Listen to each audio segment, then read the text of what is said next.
Hi, here we are going to discuss on the topic using JINJA 2 in FLASK for dynamic web pages.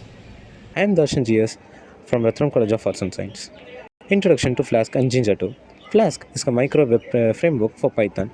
JINJA 2 is a templating engine used to render dynamic HTML content, helps in separating Python code from HTML. JINJA 2 is basically a template for every web page.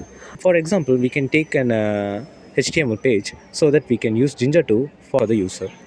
And for setting up the Flask with JINJA, first we have to use the command install pip install flask. Pip install flask uses for installing JINJA Flask in our system.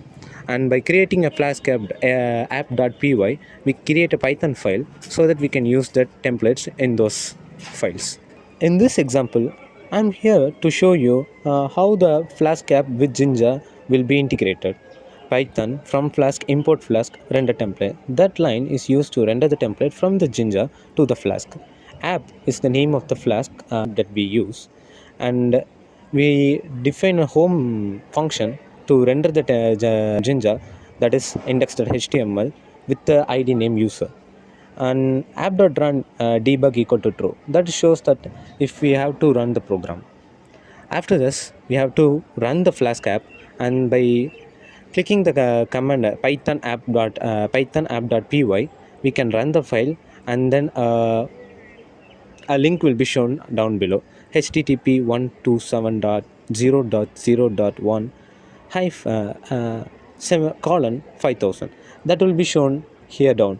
We have to click the control and click that link so that we can use the browser. And for summary, Flask and JINJA allow for dynamic web pages, and the JINJA templates are used for various purposes, and it is then best for web applications. JINJA 2 syntax helps in creating dynamic and reusable HTML codes that we use in our daily life. Thank you. Stay tuned for more details.